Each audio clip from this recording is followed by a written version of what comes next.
Hey folks, welcome to Snowpile Podcast. Our guest today is Jimi Gibson. Jimmy leads brand strategy at Thrive Internet Marketing Agency. Jimmy is a TEDx speaker and Forbes contributor who specializes in helping businesses become visible in AI-powered search. Jimmy, thanks for taking the time to chat with Yeah, me today. absolutely, Krish. Looking forward to it. Before we get into the topic, Jimmy, if you could just give a brief introduction about yourself, your company, and what you currently do, we'll start there and then get into the topic. Yeah, so Thrive Agency, we've been around for 20 years, which is kind of crazy in the world of digital marketing. We've seen just about every algorithm update, and I guess the big gorilla in the room is AI and how that's affecting SEO and other things related to marketing. I've been with the agency for 5.5 years. Actually started helping really expand the strategy department. I feel if you don't have a good strategy, Chris, you're going to end up somewhere really expensive and probably somewhere you don't want to be. So we lead off every engagement with a really firm strategy.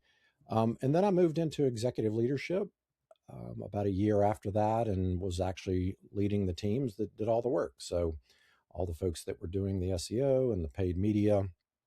Um, and that shifted a little bit. And I think we'll get into what my role is right now, which relates to one of the topics that I think any business owner should be considering when they're looking at visibility through AI. So that's a little teaser. I'll just leave it at that. Thank you so much for that. I just pulled up your company, on the screen, so folks will they can definitely check that out, and we'll include links to your LinkedIn profile and the company as well on the Nice. podcast. Let's get into the topic, but just really quickly here, as I went to your company and pulled up the services, I'm not sharing my screen, but I did earlier. The list of things that I saw there, just in terms of categories like digital marketing, search engine optimization, CRO services, pay-per-click marketing, social media advertising, link building, media production, content marketing, e-commerce marketing. Just the fact that there are so many categories, and then obviously there's subcategories underneath that, Jimmy, to someone like me and a lot of our audience who are developers or running, software companies, that's that's overwhelming, right? There's a lot that needs to get done there, and I'll share my experience of what I've learned along the way and how little I knew when I started the company and about all of this, and how little I still know, to be honest with you. But I want to believe I know a little bit more than I did probably like 5 years ago, right? So yeah, I think there's plenty I would like to go over in the next 15 minutes or so. So again, appreciate you taking the time here to kick us off. We had three topics, loosely speaking. The first one, right, the one you recommended that we actually start with, which is as good as any I could have come up with, is answer engine optimization, and then the new rules for getting discovered online. So, can you just get us introduced to this, to what answer engine optimization is, why it's different from what we've known in the past as SEOs and search engine optimization, and then we can talk more about it. Yeah, so a brief, just if I had to do a quick elevator speech about what the difference is, traditional SEO is optimizing your website so Google can find a page, right? And so you might have a service page, you might have a product page, in the developer space, if you're doing that for other companies, what sort of languages do you specialize in? If you're deploying workflows or enterprise uh, solutions for organizations, you want to be able to show up when somebody searches for developer to solve a certain problem.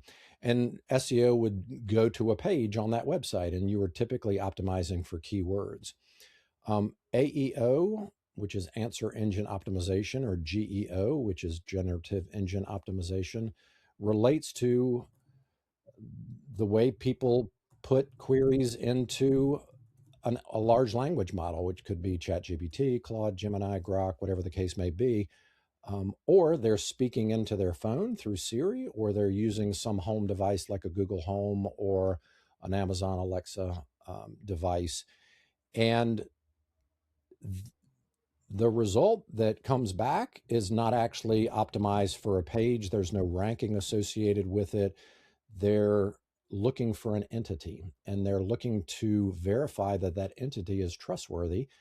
And that is a different way of thinking about visibility that is a little bit of a mind shift from traditional SEO and how it looks for a page and you optimize for keywords. So it's a big topic, and I know we're going to try to get into some helpful things that would help your audience understand it better and know what they can do, or perhaps include that in maybe some of the services that they're providing, because there are some behind the scenes technical things that can be very beneficial to a company.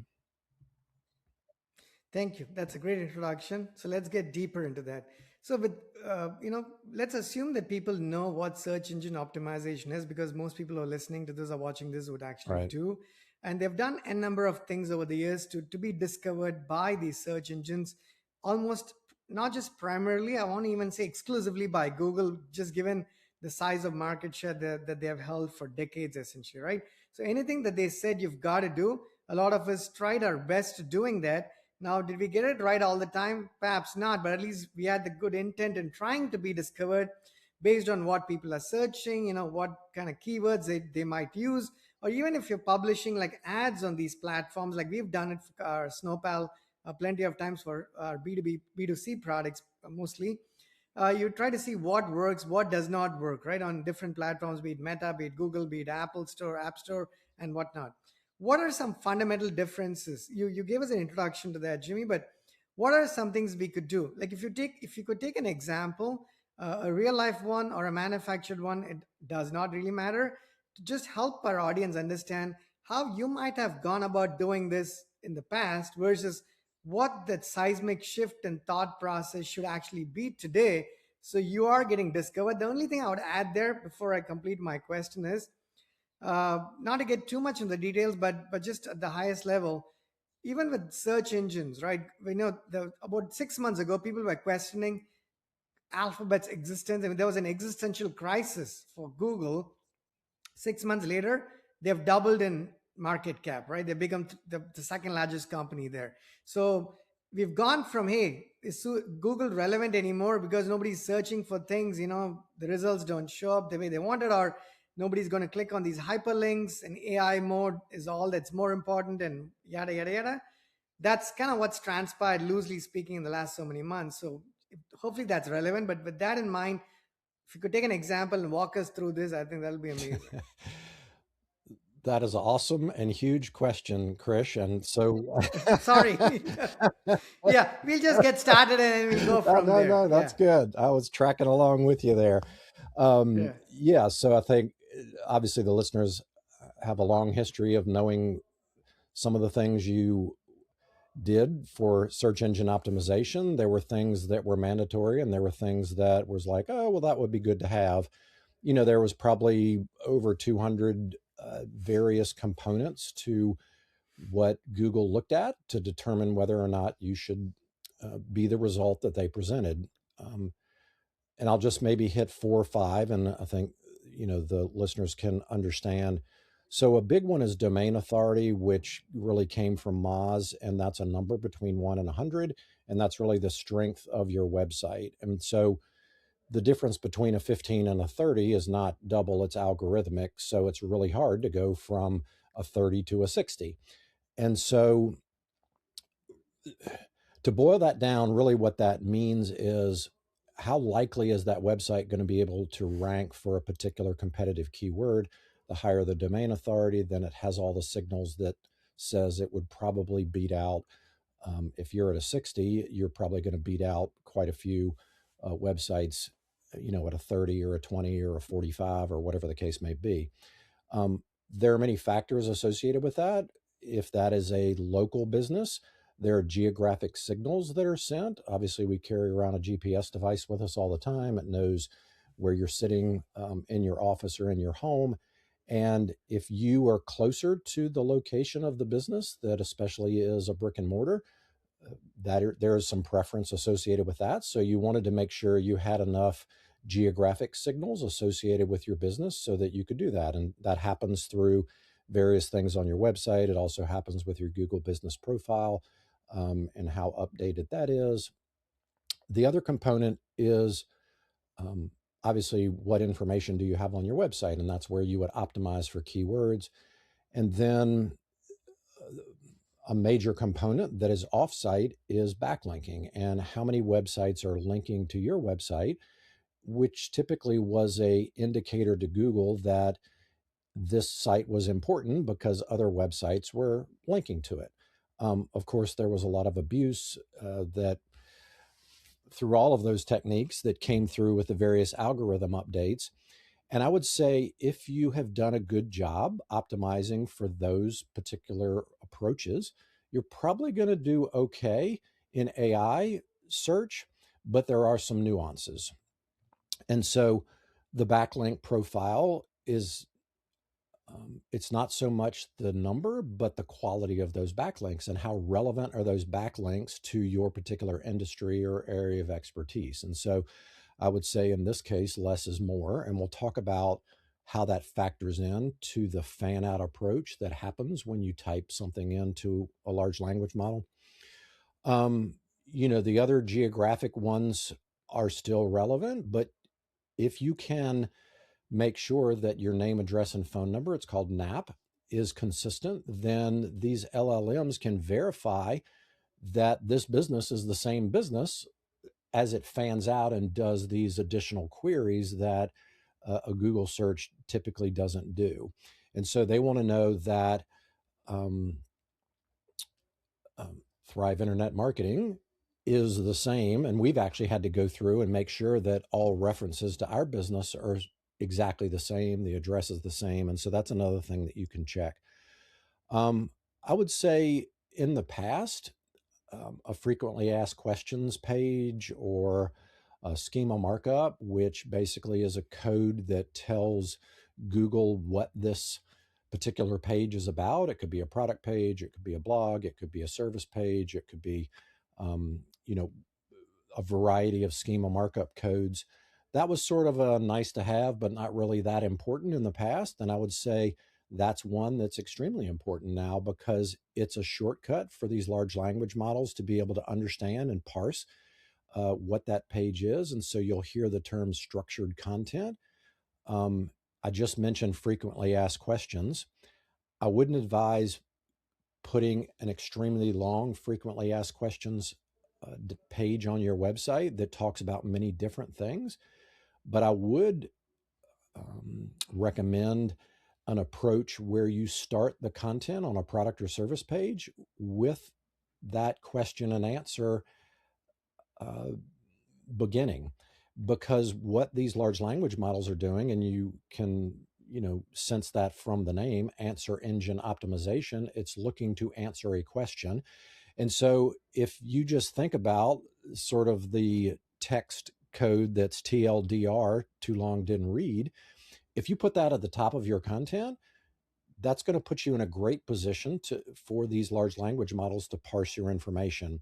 And it doesn't have to be a huge amount at the beginning, but like if you write a blog post, create an FAQ at the beginning or structure the blog post in a question and answer format. Same thing with product and service pages. And you can put the question, and then about a 60 to 80 word answer is the right amount for it to understand what that answer should be. And those are things that people haven't thought about. And you might go, oh, okay, well, where do I get these questions and answers? Well, you probably get emails all the time asking questions about your business. You might have a sales team, you might have customer service department, and you would be able to get those through the process. The other thing that is different is Google typically didn't provide much value to social media in the context of ranking the importance of a website. If you participated in social media, it was kind of like an extra little thumbs up if it was a tie that people were engaging with your content. But now these large language models actually will take social media into account for a variety of things. I'm going to use an acronym that was actually developed by Google in 2016. They've updated it in the 2020s. And the acronym is EEAT. And that stands for experience, expertise, authoritativeness, and trustworthiness. And so they're looking, Google was looking for that. Now these large language models have picked that up. and they are sorting through all of the content that's out there to know, is this business expressing experience, expertise, authority, and trustworthiness? And if you can hit one or more of those signals across multiple places on the internet, then you're going to get the thumbs up that you should be the one that they cite in the results that come back. And so I'll stop there. There's more nuance to it, but maybe that gives an overview, or if I need to clarify anything, happy to do that. That's amazing. I was just spellbound, for lack of a better word, there. And I'll be honest with you, a lot of people are watching this and listening, Jimmy, in the engineering space. We don't know a lot of this. We kind of have an No. idea, but if you get to the specifics of what exactly needs to get done and how things are constantly changing, it's not something that comes naturally to a lot of us who, at least I've speak to. I mean, I'm not trying to speak to the whole development community. I'm just speaking to people that I've worked with and about myself and our team. And I'll give you a quick background here, right? When we launched our first product about 5 years ago, our only thought process was features, how many features, how bug free we are, how many bugs we might have, how do we get that going, do we like the architecture? If those things were good and in place, we thought, okay, someone's going to break through the front door and then grab the product and go, right? And it sounds preposterous, but I'll tell you that the truth of what we had actually imagined wasn't far from these preposterous statements I just made, because that's genuinely because a lot of times I spent a lot of my life, most of my career, working for large companies and mid-sized Yeah. companies and startups and building software. And the focus generally happens to be in just building software, writing code. The days where you had to write all of the code, right, or most of the code, unlike today. Uh, so we took things for granted, assuming that the rest was either not as important, or sometimes not even important at all, for instance, right? But I will tell you, soon after we went live, even with the very first version of our very first product, things became clearer, right? We were like, hey, why is nobody breaking through our front door to grab this product? And then you figure, you know what, I go search for it in an incognito window, I cannot even find any of the stuff that we are Mm-hmm. selling, right? And then slowly but surely we try to spend time and energy here and there. So that, with that being the background, so totally appreciate everything that you just said there. How do you typically, let me switch gears. These questions are in no particular Sure. order, it's just in the order of my curiosity, if you will. Let's take a startup like ours, right? We are a product company, been in business for many years, yet we are small, right?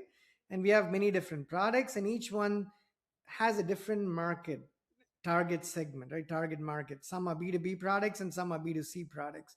And the demographics are different. The regions, probably who might be the ideal customer, is also different.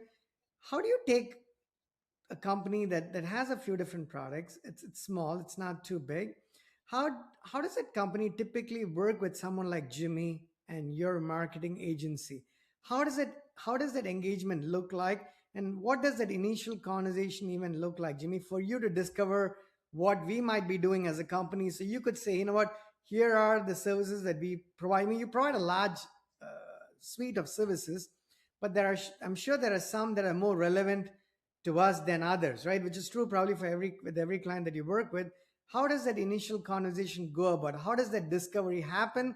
So both parties are asking the right questions and sort of drawing up a plan, a marketing plan, if you will, that makes the most sense for whatever it is that they're selling at that point of time.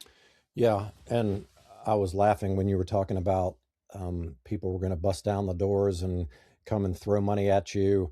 That's the dream, right? And so typically, when we get into the launch of a website or some campaign, everybody thinks that's the end. Well, that's actually the beginning.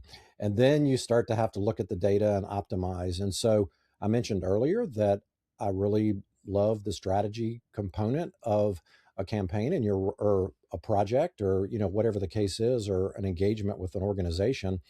Um, the first thing that we have to do is we have to go, okay, where are you now? And so there's an assessment related to your visibility in the markets that you're talking about. And so you may have much more visibility in the B2B sector. You may have less visibility in the B2C. We talk with organizations all the time that have been B2B and are unknown to B2C. And they desire to have more visibility to create that demand if they're moving into a new market where the customer goes in to uh, whether it be a big box store or distributor and say, I want this product. And they go, oh, okay, well, we need to order that and keep that on our shelf. And so there's a lot of strategy related to that. The other thing is, where do you want to be and in what time frame? And so uh, that's helpful information. And then, do you have a budget? Because even if we're doing organic approaches, there's still time and materials and people involved and hourly rates to get that done. And so our goal, and we've been around for 20 years, that's a relationship that we're not looking for the quick win. We pride ourselves on being, consultative and not smoke and mirrors, because we want you to be around for a long time. We want this to be a partnership. And so we may say, well, based on the data that we have, those seem like realistic goals. So let's put a plan together and go down this path. The other thing that we might say is those are completely unrealistic goals, and here's why. And so then it becomes a conversation. A lot of times when we talk to a business that wants to conquer the world, we say, okay, let's phase this in, because if you're trying to be all things to all people, you're going to run out of budget very quickly. And so, do you have products that are a gateway product? If somebody buys this, then they typically graduate to this. Do you typically have a premier B2B solution and a premier B2C solution? And you can lead with that.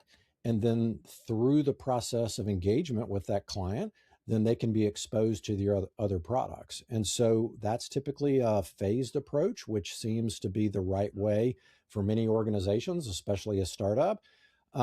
And then, we start to put pen to paper and look at what are the options. And you're right, we're full service. We are full service for a reason, because we want to be agnostic to a particular approach. We want to have the mix of that approach be bespoke to what your needs are. And we don't want to just be doing paid and tell you that paid is the only way, because it's not.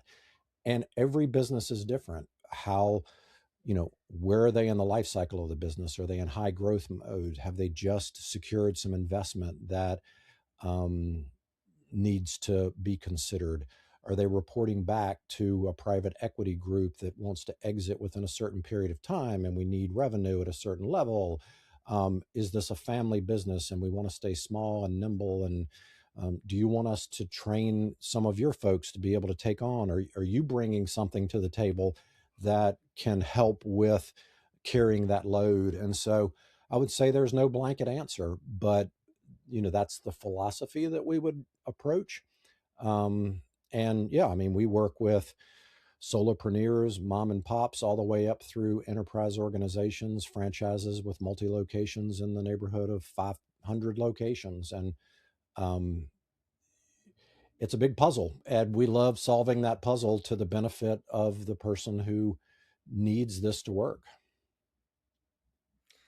Thank you for that. So let's say you're probably working with a number of clients who are in different Yeah. sectors, right? So our business is in software development, and we are a product company. But so my question is from that context, but I want to sort of uh, share a couple other things so my question actually makes sense. If you're trying to create a marketing campaign for a Mhm. restaurant, right? I live in Northern Virginia. Let's say they open a new Indian restaurant not too far from where I live. I always wonder if things are much easier because people are going to drive a certain number of miles to get to this restaurant.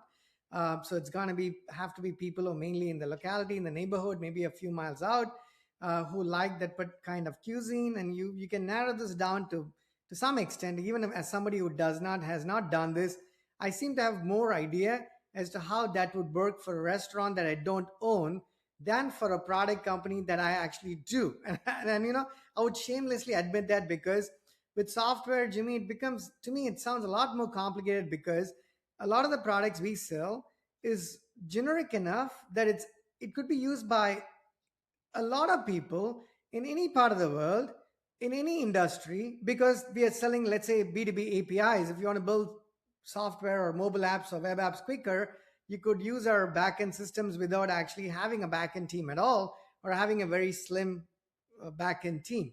Now, that's a very generic solution, right? So if you're building software, you could use Snowpile APIs. Now, that makes it a lot more challenging for us. You said, right, like if you want to conquer the world or you want to solve world hunger, sometimes you have to start by appeasing the appetite of two people. Then you go to the 10 people and 100 and 1,000. But unfortunately, as product engineers, our minds don't function that way. When we're writing code, we're trying to make it as generic as possible in the time that we do have available, so we don't have to rewrite that code. And again, I say write because I'm talking about the day and age where you had to do a lot of the writing. It's not so much the case anymore, but yet, that's a different conversation. I think there's still the need for engineers, just slightly in a different context. So the way I'm asking, this is a long-winded question, but the crux of the question being, how different are your strategies going to be between businesses and sectors? In other words, there are things you would do for a restaurant that would totally be inapplicable to a software company, and vice versa. But are there some things that are quite generic across sectors and industries and businesses where you're like, what, we have 20 things we've got to do. These four things are going to be across every sector, every business. So it doesn't matter what you do. As long as you're trying to sell something for profit, you've got to do these things. And then there's the other 16 things that you have to do that's specific to your business. How does that break down? What percentage is common across businesses and what is very specific to every industry and the business within that industry? I'm going to give you the award for the best questions of the week, Krish. So these are Thank all you. great. And let me try to boil it down and then you can, pick it apart. I think, and I'll, speak from just a visibility aspect. And so you mentioned the restaurant, there are certain people that would drive by that restaurant, right? They would be able to see that. We talked about geographic signals that would indicate that, you're near that. And so you could have somebody searching that just says, I'm hungry. Or they could be very specific and say, I want Italian food, or I want Indian cuisine, or I want takeout. And so there are things that you can do that would allow whatever search method you're using to be able to understand the nuance of how deep that is. And so I think that's one of the things that we look at from an AI perspective or an answer engine perspective is it's a much more custom approach to getting the user the answer that they're looking for. And the more that you can put those signals out there, whether it be the content on your website, the other thing that, and I know this can be generic, but I'm going to move in the AI direction because I would say that's the direction that people need to be thinking. We've seen a lot of our clients' website traffic go down considerably because people are using other ways to find products or services. If you were searching for a restaurant near you and I was searching for a restaurant near me and we were both on the same block in Northern Virginia, we're going to get different results because of the behavior that you've had seeking out Indian food, and maybe I haven't searched it out as much. And so that's one factor. When we move into like the service that you provide, you can't think of what you do as the product. You have to think about the future state in which your client exists. And so you're not selling an API, you're selling the efficiency for them to be able to connect two things together in a seamless way, correct? And so you probably have industries that you work with that need this more than other industries. And there are ways that you can structure your content, whether that be on site, whether that be social media, whether that be, I'd say traditional PR has come back in full force because that checks the box for trustworthiness and a third party opinion. on your expertise. Um, there may be associations that the organization can get involved with. There may be conferences that someone can do a breakout session or a workshop. YouTube channel is a huge component of AI discoverability because of the transcripts associated with YouTube. And so you would start to break down your B2B best case. So for us personally, we have a wide variety of industries, and we have been very purposeful about how we speak to each one of those industries. And so we have pages on our website that deal with legal marketing or marketing for home services like plumbers or HVAC or med spas or those types of clients. And so for a developer who's providing a particular solution, let's say that it's in the real estate market and you're looking at a database of properties, you have an API connection that then returns back some data and massages it into a user interface that is clean. Um, Maybe you need to join the Realtors Association and write articles specific to that. And so there are, uh, and it's changing. I just mentioned YouTube is a huge area. Reddit, there may be Reddit threads particularly associated with the end user that you work with. If you engage in those Reddit conversations, Quora, writing Medium articles, engaging on LinkedIn and connecting with people. An interesting thing related to LinkedIn is if you're involved in a chat with somebody, on a direct message in LinkedIn, they are going to see your content. And so if you're reaching out to 100 people within your sub niches every week, then those people are going to see your content. And now you can put that content in front of them.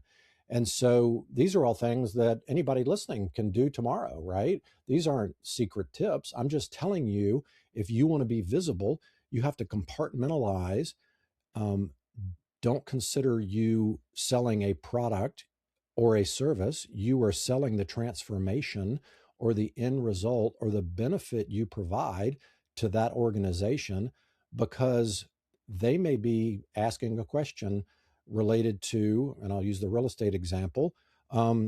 How can I um, how can I display all office properties on my website that are available?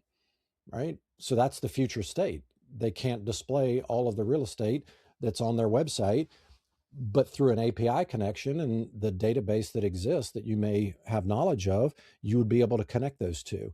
They're probably not searching anymore related to a keyword of best developer for real estate, right? So a traditional search in SEO is 4 to 5 word phrase.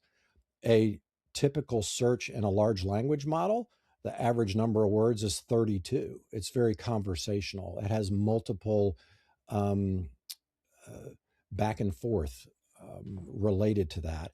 And so I would say you probably want to sit down with your team and you want to think through, okay, how can we divide up this company into the various target audiences? What is their pain? What's keeping them up at night? Where are they now? What's the future state that they want to be in? How does our solution solve that problem? And then start to be able to create that content. And I have a great framework if you want to hear it, related to how you can get into creating the right kind of content that will magnetize your business to visibility related to AI search, because I think there's a huge opportunity right now for people to do it the right way instead of hitting that chat GPT button and putting an article that doesn't sound like anything because it is just very generic. Wow. Okay. There's a lot to unpack there. So, to the extent I'm going to remember, I'm going to ask you a few things. And thank you again for that. Some high level questions, right? Just slightly different from what you said there. Just to again educate our audience if they are anything like me. Uh, Marketing, advertising, sales, right? I have a few questions about where one ends, where the other begins. But are there any high level words or terms that should also be part of this list here? because I generally think of marketing, and I'll tell you what I think about each of these things. The little I do know, I think of advertising and I think of sales. Are there other words that should be part of this list, this cohort, Jimmy? Well, I would say a mandatory one is customer reviews. And so if you have not engaged in customer reviews, case studies, or testimonials, that's a huge indicator because these large language models are looking at the sentiment of the brand, whether it's positive or negative, and they're not going to one particular place. They're looking at a variety of places on the internet. And so when you connect advertising, marketing, and sales together, there should be a feedback loop that allows that. So to me, there is communication from the company, and that communication can happen through marketing, which ends in a marketing qualified lead that then gets handed to the sales department as a sales qualified lead. Another way to bring traffic in is to pay for that traffic that comes in. And so advertising is a component of marketing, but so is PR. And then I would say customer reviews or customer feedback or client reviews would also feed into that messaging. And so it really creates this loop or this engine of being able to have valuable conversations. And then, if you're trying to create a dashboard, then you should know how many people come to your website, how many people phone in, what does the sales process look like? How long does that typically take? How many calls did that take? What is your conversion rate from an organic lead versus a paid lead versus a referral lead that might come from a partner or an article that's written about you? And so each one of those has some numbers associated with it. And then that helps you make a decision. Okay, well, it seems like most of our traffic is coming from this. Should we put more effort into that? Or, wow, I think we can do better in this area. What can we do to get more customer reviews or more referrals from articles or whatever the case may be? Yeah. So the other thing that I would say as what is the brand voice? What is your personality? Are you very formal? Are you very technical in the way that you explain things? Is that what your client is looking for? Or is your client less educated about the technical aspect and they want you to explain it to them like they're a fifth grader? And can you do that? Because you may be losing a huge amount of potential customers because they can't really understand what you're talking about.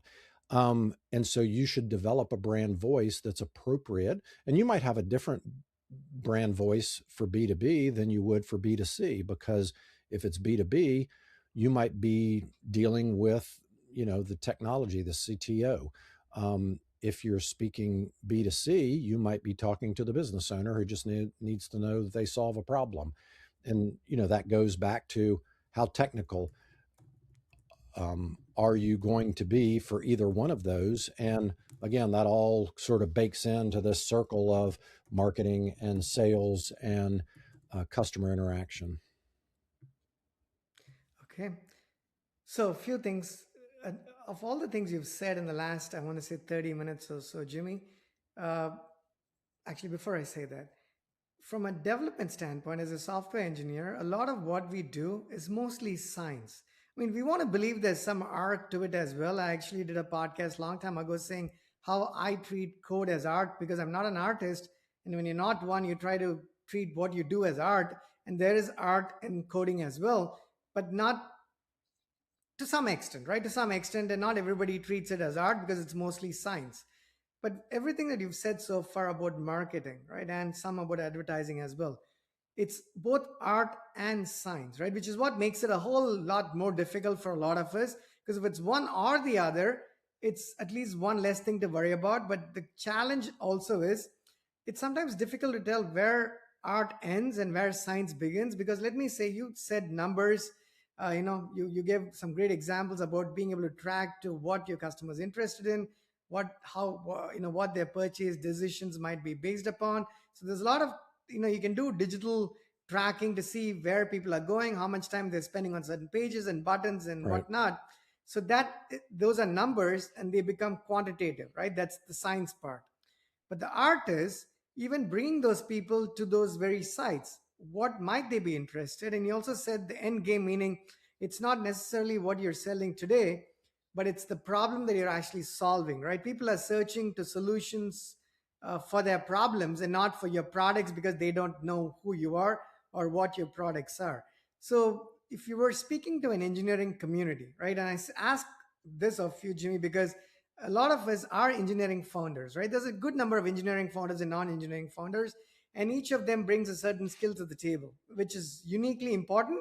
But surely each of those parties does not have the skills that the other one has, and ideally you want all of those skills collectively, right? You want to be a jack of all trades. But if you were asked to speak to an engineering audience that knows how to build software, that knows how to architect software, design it, implement it, test it, deploy it, but does not know anything beyond that, right? Because I know a lot of people who are passionate engineers who would like to build software, but would have no idea what to do once they have that solution, right? So that's my real question. And the second part of the question is, how soon do we start engaging someone like Jimmy or a marketing agency? Because a lot of times I've seen, and we are guilty as charged here, it's almost always an afterthought. Let's go worry about building the product. Let's get it working. Let's make it as perfect as we think it should be. And then maybe we'll engage a marketing agency. But that sounds counterintuitive to me after all these years, because should I not be actually reaching out to the agency while we are starting to build this, while we're thinking about this idea, or is that too soon in the process? So just to repeat the two questions, the second question is, how soon should these companies engage with the marketing agency? Is it after they're done with the product or during the course, or even when they have the idea, for instance? What's too early and what's too late? And then the first question was, how do engineers, how can they understand uh, this everything that you mentioned here, so they can make it part of their process, and so it does not actually become an afterthought where we focus all of our energies in building it and not think about selling it till until it's sometimes too late. Yeah. Well, of course, my answer is going to be start the conversation as soon as possible, because you don't know what you don't know. And it may, you've heard the term stay in your zone of genius, and that's where you're going to, reap the best rewards. If your passion is in development, and, I guess the closest thing, and I've worked with a lot of developers through teams in website development and apps and so forth. And so think about the difference between a front end developer and a back end developer, right? And so a back end developer typically is doing very high level problem solving. The front end developer is maybe a little more versed into the user experience related to what the person goes through when they're engaging with the particular app that they're on. When you have a team of people that are staying in their zone of genius, then each one can learn from the other one. And I would say the developer mindset is a great mindset to be engaged in that conversation, because there's a lot of data that comes through. There's A/B testing that you can try this version of wording and this version of wording. Um, there are a lot of technologies out there where, depending on the user and where they come from, they see a different version of the website, right? And so there are many areas that would be perfect to apply their skill set to be able to work with the marketing team. The marketing team may need some particular source of data to be able to be captured. And so at some point, as the visitor on the site goes through a toll booth or triggers some action that signifies whether we're losing our audience at that point or whether they've passed through the next call to action. And so I would say there's many overlaps between a developer mindset and a marketing mindset. And but I would say when it comes down to the creative messaging, it's probably good to have a partner. And the sooner you can think through, and this may actually inform how the solution works, right? And so, is there an interface? Is there a backend update that the client is going to be able to do? What is the language or the color palette or the size of the font? Or, I've gotten into a ton of these kind of questions with various folks on the development side. And so that partnership can start whether you bring a person in house or whether you partner with an agency. They can play off of each other and you'll get the best of both. So I would say, and I'm not sure, I was trying to keep track of both questions. Did I answer both or do I still have one to go? No, no, I think you're good. Let me ask one that's related to it, so I'll get more of the answer Yeah. there as well. So the way we look at marketing and say sales or advertising, I'll just tell you as a company, as a product company, the little that we do now. Here is what we do, and I know there might be differences, but let's start there. And I want you to want if you could help us help me understand, and by virtue of that, our audience, what are some things that we are missing in what we might potentially Yeah, be sure. doing here, right? So let's talk, let's say a B2B. Our B2C is like a project management platform. We have a mobile app and a web app, and we have an education platform as well where people can publish courses, right? That's Yep. B2C. The B2B is the APIs that I mentioned earlier that we have on AWS Marketplace. At the highest level, those are the two categories of products. For B2B, here is what we do. We actually go to LinkedIn, spend a decent amount of time there, try to find the ideal prospect. And that's, again, completely art, very little science from what we have been able to tell so far, right? So we curate, we create a list, we spend a lot of time learning about what that person's doing or what their company is and see if that makes the most sense. So we spend a little bit of time, right? And then we send these messages out and try to connect with those people. And if there's traction, do a follow-up. We don't follow up as many times as we probably should. I want to ask you about that there as well. But that's what we do from a sales prospecting standpoint, right? Outbound. And then we do advertising on, say, Meta or Reddit and Google and a lot of these social media platforms to see what works, what doesn't work. We create some content, video or images, graphic, and then try to create these ads. From a marketing standpoint, Jimmy, here is what we do, right? We again have a podcast, right? We try to share our learnings across the board when running a company. The idea being, as people stumble into our content, they learn more about us as a company and about our products. Inbound essentially, right? We create all kinds of content. Podcasting is one of it, but there's other ways by which we do create content that we consider as rich. We're working on a fintech API, so we create some content around investing and trading and whatnot. So these are some of the things we do. What are some things that I've completely missed here that should kind of be part of this mix? Because as I talk to other people who are kind of like us, they're doing some of what we do, maybe a little bit, few other things, maybe not all of what we do, but this is around the ballpark. But I keep thinking there are probably things we are missing, like completely missing, and maybe some we're not doing so correctly. But if I were to tell you, as somebody who knows a lot more than I do, what are some things that stand out to you as, yeah, this makes sense, or this doesn't make sense, or oh, you've missed these three things that should really be part of your strategy? Yeah. Well, thank you for the overview. And certainly it's kind of like I'm a doctor and you're asking me how to fix your pain over the Zoom, and we haven't spent a tremendous amount of time together. So I'll just put that Right. disclaimer in there. But it sounds like you're doing many of the right things. I would say if we go back to that experience, expertise, authority, and trustworthiness, one of the things that's hard for people to understand is when you're producing that content, um, AI doesn't really care about how many impressions or how many shares or how many likes it got. It's how clear is that content related to what you want to be an expert in. And so if you had the choice to talk about 20 things or three things, I would say talk about three things because there is basically coherence across all of the places that you just mentioned that AI is looking to know, okay, Snowpal talks about this, they talk about that, they talk about this, they talk about that. I'm not sure what they're good at.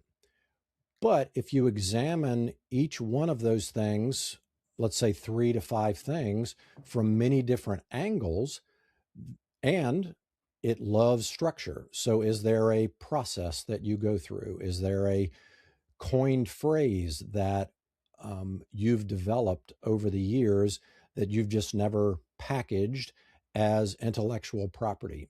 AI loves that. And so if you're going to post 100 things in the next 90 days, don't post 100 different things, post 100 things about 3 to 5 things, and make sure that you have a good spread of on-site, off-site, video, text, that sort of mix.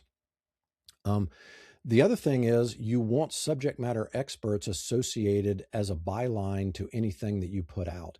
There should be somebody that is named that is the one that authored that content, because it's looking for that expertise. It's looking for that authority. Can I trust that this information is correct because this person who wrote this piece also is on LinkedIn, also has a bio on the website, also is being cited by an organization that they were interviewed for, also has a podcast, and to make sure that the way that person's name and credentials are shown is consistent.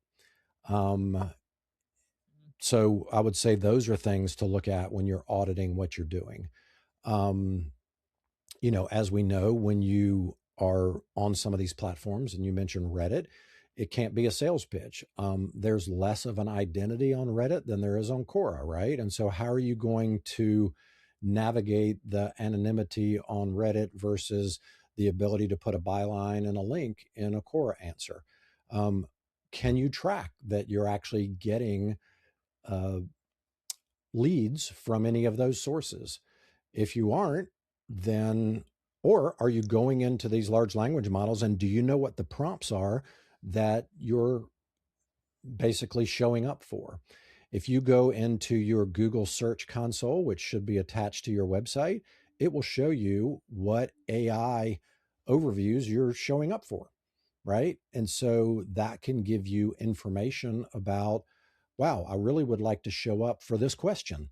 So it's a little bit like, keyword approaches, because there are phrases, or they're called prompts, that people are asking, and you can optimize content, whether it be on-site or off-site, for those particular things.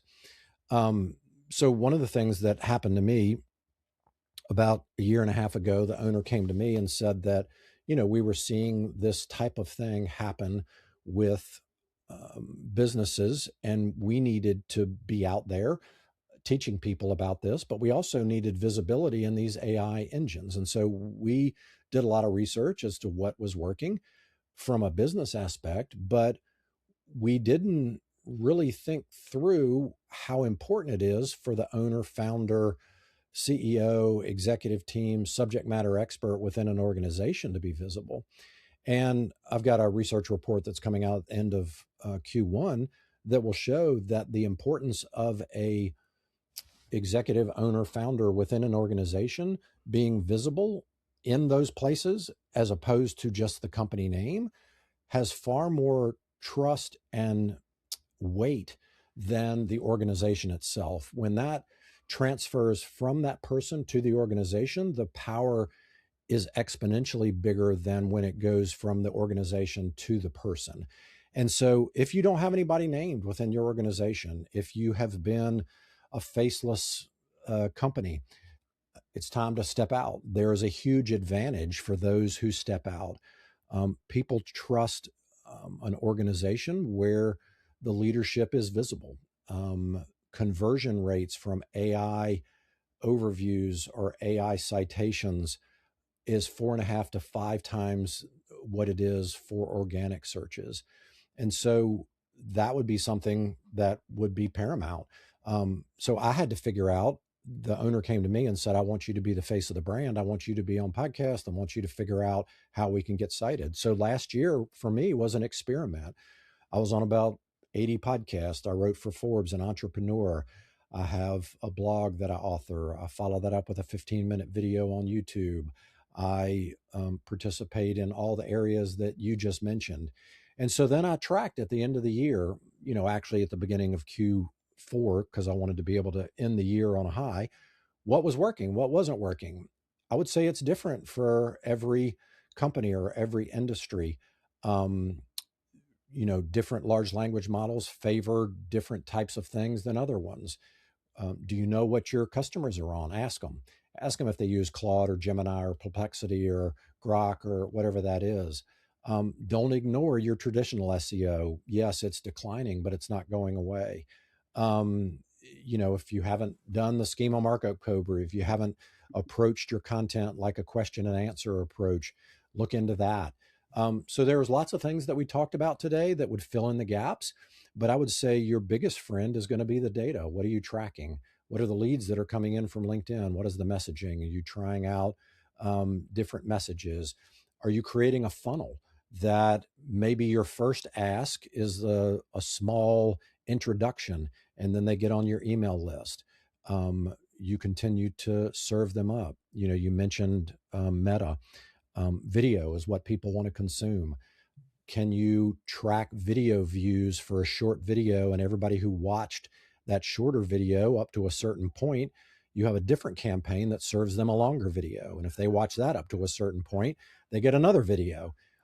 So there's all sorts of things that would come into a strategy session with our team to be able to figure that out. But I don't know, maybe I've said a few things that have resonated with the folks that are listening, or things that they maybe haven't thought about, and they would put that in the mix. I have no doubts. Amazing, absolutely amazing. Um, we live in a day and age, Jimmy, where people think things are easier than they actually are. And here is what I mean by that. The number of people have asked me or told me, equal share of both. Hey, Krish, what happens to developers now that AI is able to write a lot of code? A lot of the founders have come out and said, I love the Anthropic. One of the founders, for instance, who says he's a really nice guy. He says 90% of 90% of code is going to be generated soon enough. There's some really accomplished, incredible people who've said that, right? There's no questioning their authority. At the same time, there have been other people who also said some, not quite the opposite, but have had differing opinions. Meaning, while AI is going to be able to write a lot of code, I'm just speaking as a developer, the need for developers is not necessarily going away. The way you're going to engage developers is going to be different. Maybe we don't need as many developers as you've needed in the past, or maybe you do because you can do that much more with all the tools that are available to you. Now, I have my own opinions there, but I'll just say this for the question I'm going to ask you. One part of me, I'm going to play the devil's advocate here, and if you could do that as well and play both, answer to both sides of this, I would appreciate that. One side is, hey, you know what, all of these tools are available. They're not super expensive, right? They're not cheap, but they're not super expensive. So I don't need to go work with a marketing agency, much like I don't need to go hire a developer. I can go wipe code my way through prototypes and production and beyond. The reality is slightly different. Now, I don't want to bias you with my answer. I am happy to share if you want to know after perhaps you share your thoughts. But if you could speak to both sides of it, and I have a strong opinion here, but I would like to hear your thoughts on somebody who says, "Hey, Jimmy, you know what? I can use Claude and Cowork or ChatGPT or the 25 other tools that are out there and do a lot of what a marketing agency probably is doing because you know you don't need as many humans or Homo sapiens to do stuff anymore," is what we're being told repeatedly.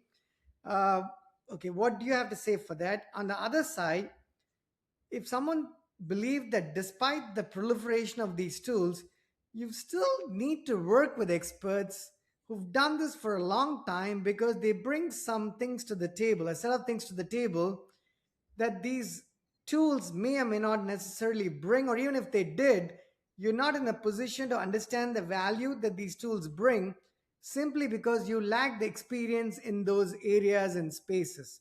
So even if the tools actually do an incredible job, as they maybe do in many cases, you still need to work with these experts because you don't interpret the outcome of these tools as well as you think you might, right? So, kind of two ends of that spectrum. If you have to speak to the pros and cons of each of those, what might that be? Whew. So we've got another hour.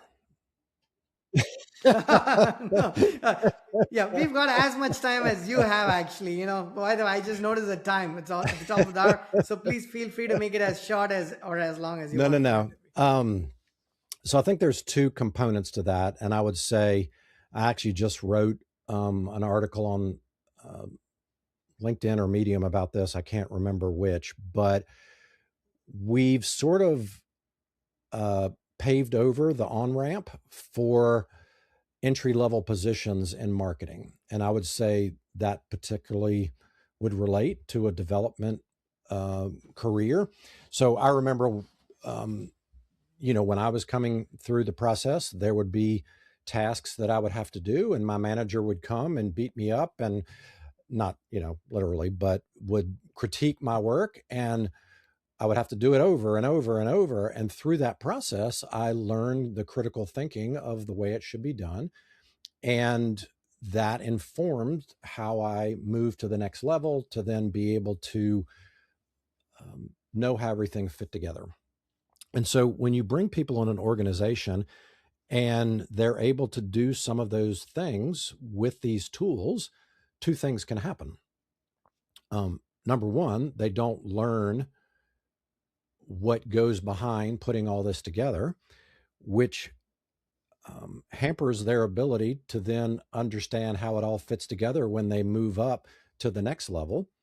The other thing that can happen is they don't recognize when it's wrong, because your output is only as good as your input. And, certainly at this current time, many of these tools are not perfect. And so the more you know about a topic, the more you can guide that particular tool in the direction that you need it to be. And sometimes it's a wrestling match, right?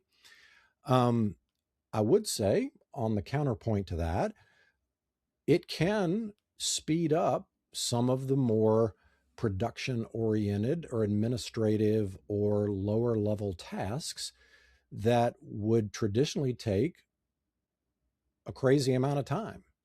And so that does free up your team to do higher level thinking. And so, we've all heard, it's taking away all these jobs.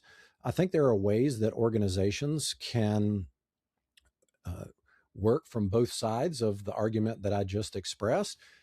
There's been many organizations that have cut staff.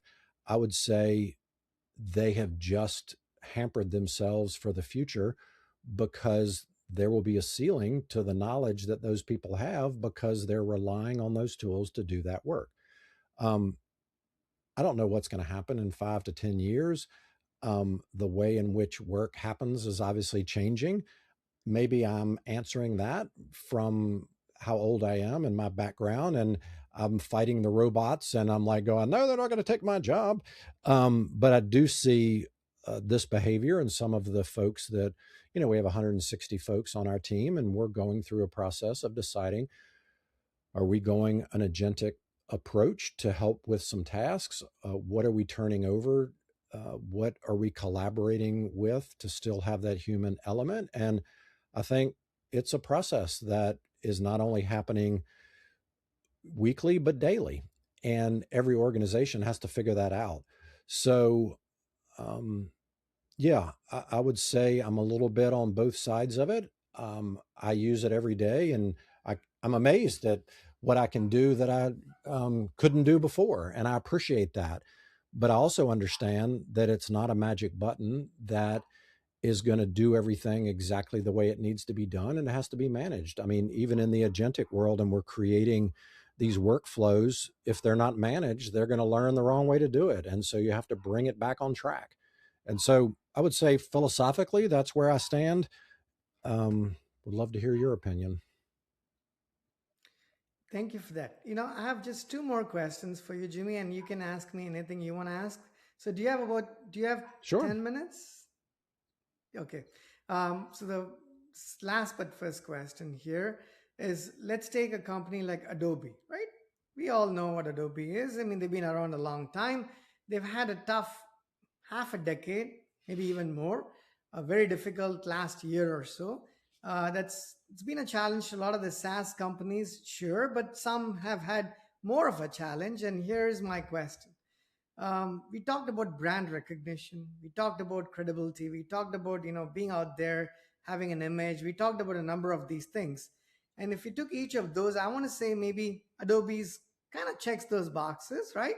People know what it does, a lot of people are aware of their tools and products and their whether it's PDF readers or every other tool that Adobe has out there. So they've kind of been around a while. Now they come to a marketing agency, they say, what, we need help selling.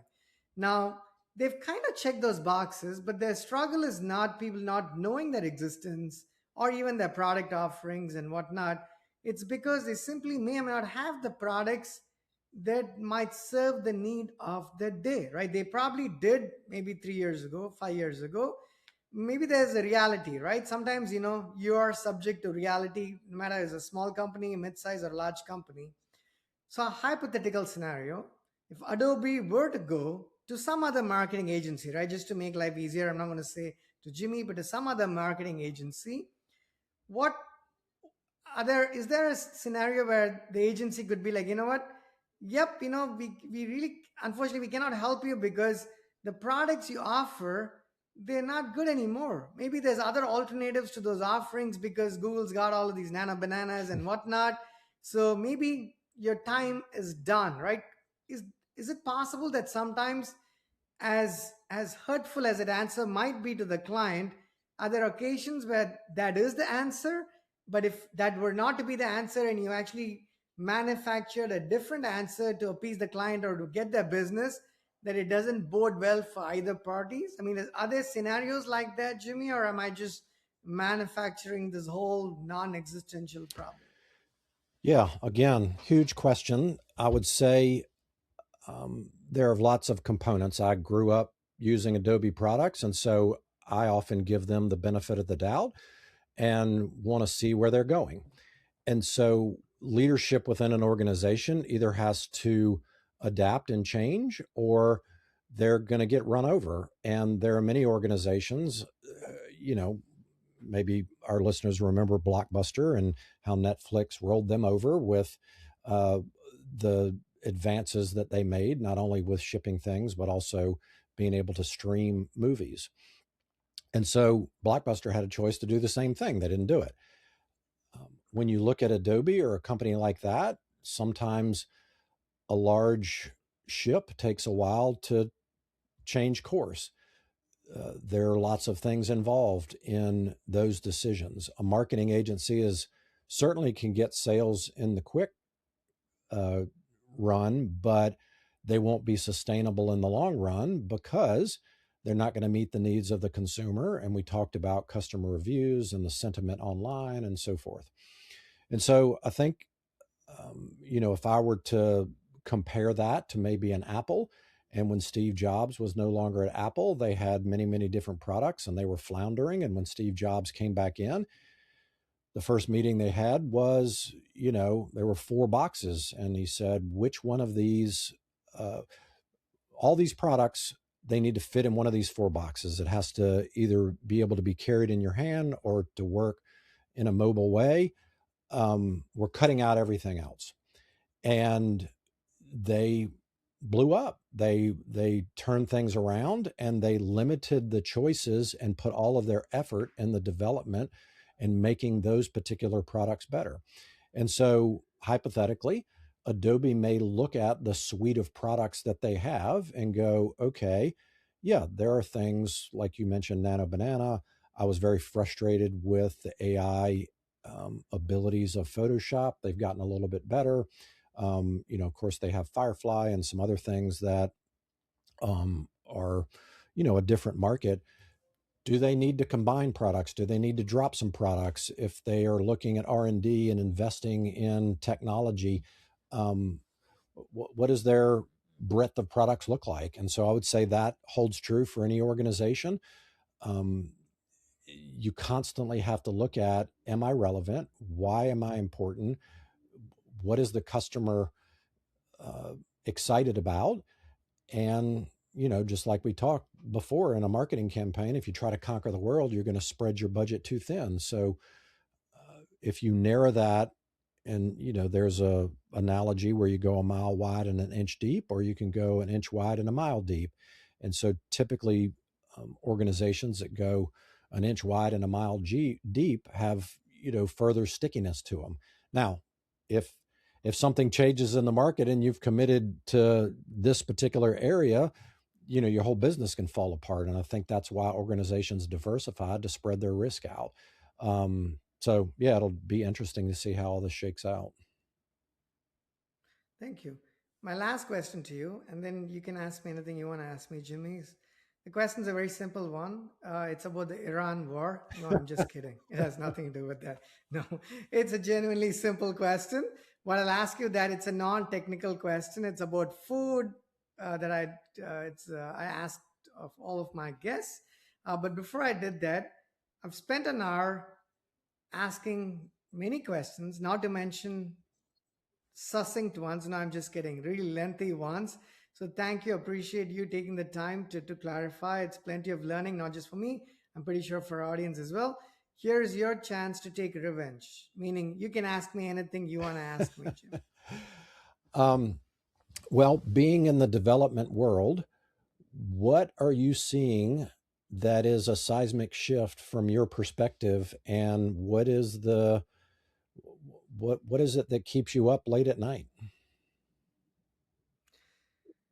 Okay, your question was a whole lot shorter than mine, but does not make it any less complicated or complex. It's a great question.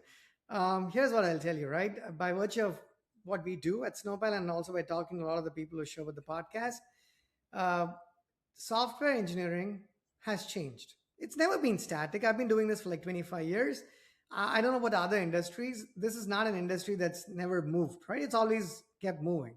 So things always change. You couldn't like live with what you learned back in college. You could never have done it even after 6 months into work, but regardless, right? You had to constantly keep yourself up to date with whatever it was that was changing. But what was changing was mostly languages, frameworks, and libraries. And some of us, a lot of us are polyglot, right? I mean, at Snowpile, we have like 7 different languages. But I know I have friends and coworkers who stick to Java programming, and they've been doing that for 20 years, and that's fine as well, right? To each their own. But still, things kept changing. But those types of things change, so we adapted to those changes. Yeah, hey, this is a new way of doing things. This is how we did it. This is a new language, this is a new framework, new library, new version, yada yada yada. But what's changed in the last year or two or so has been seismic, like seismically different from the pace of innovation in the past, right? Even in the space of software engineering. Now, what that means is there's two types of people. There's many kinds of people, but broadly speaking, two categories of people. One, that are reluctant to adapt to these changes, are skeptical of these changes, question the viability of these changes, and perhaps don't believe that this is going to sustain. I live in Northern Virginia and I see these data centers pop up almost every other day. They're like huge, like massive ones, right? Yet I know people who live in the neighborhood who are skeptical of AI and what it could possibly be doing. Now, I'm not saying they're wrong. I mean, they could well be right and I could be wrong. But they still come to those judgments after seeing these buildings come up all the time. So my question generally is, hey, do you believe you know more than the people spending hundreds of billions of dollars in constructing these data centers, buying these chips from Nvidia and Broadcom and Marvell and and every other chip maker, AMD, etc. Right? I don't feel confident that I know more than any of them. Right? Uh, so I would rather err on the side of these large companies and these leaders and believe in what they're doing. And maybe they're wrong, but that's all right. I'll be in that space. So things are changing. And when it comes to coding and development, they're changing much faster, right? I mean, I've talked to so many people, Jimmy, on the podcast who've never written code ever, who were never programmers or developers, who started companies and actually have gone to production without hiring full-time software Mm. engineers. Right now, I don't know if that's the right thing to do. I may not do that, but that doesn't mean it's not happening. So as I hear and sit through their stories, and I'm amazed by what they've done, we'll see what changes they may or may not have to make in the near future. But that's happening, right? There's no denying that, right? They are being genuine in what they're telling me. When I take that same story and go to a developer and tell them, the reaction is very different. Oh, can they be doing this wrong? Can they be doing that wrong? I'm like, yeah, sure. I'm sure things are not perfect. But the very fact that they can go to production without needing a developer means we are at a moment of reckoning, right? A point of inflection here, right? It's like the road not taken or whatnot by Robert Frost. So we've got to come to terms with those changes. Now, just to end my answer here, what I'm seeing change, which may or may not be correct in my opinion, is the code that's being run in production, Jimmy. It's sometimes not even close to production code.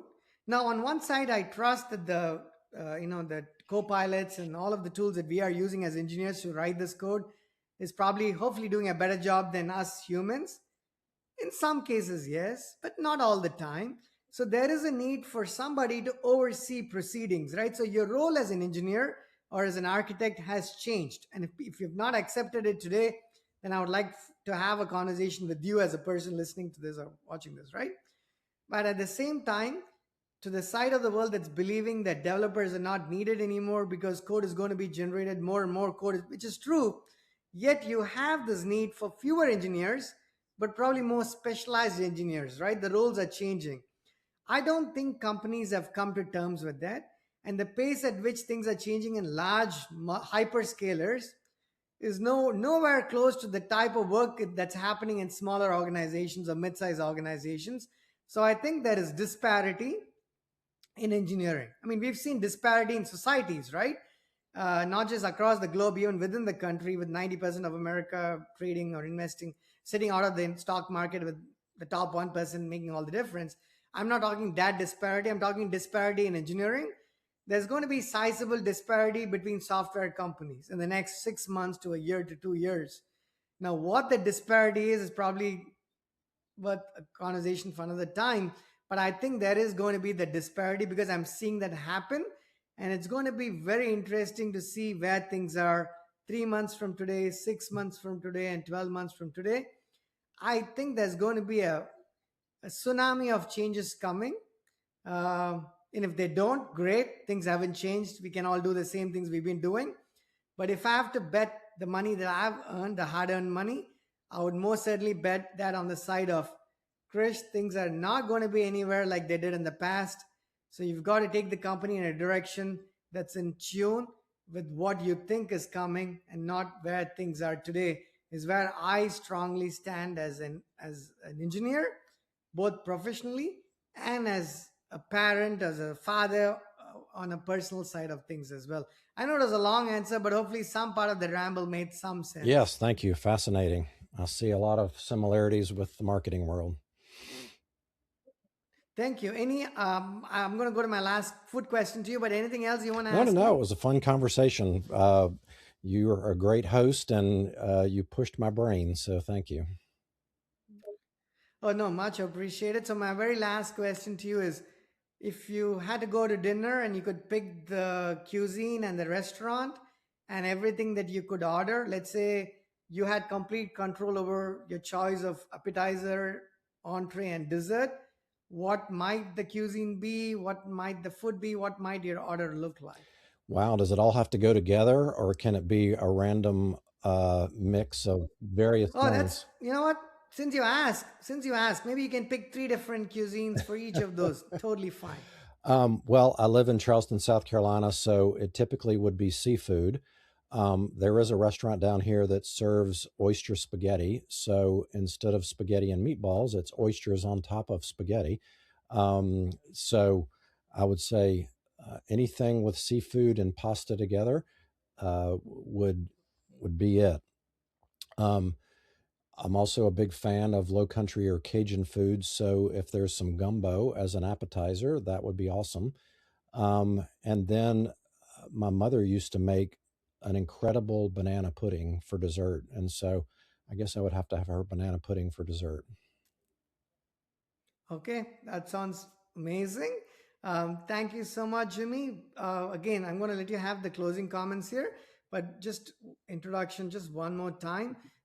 Thank you so much to Jimmy Gibson for taking the time to chat. He's the VP of Brand Communication at Thrive Marketing Agency. There's plenty. I have 60 minutes or so. I'm sure I have no doubt the audience has learned the same. We'll include the links to your profile and the company, so folks can certainly check you guys out and reach out to you to work with you folks. That said, closing comments, Jimmy. Just had an awesome time. Thanks for having me on, and have an awesome evening. Thank you. And folks, until next time, talk soon. Bye bye.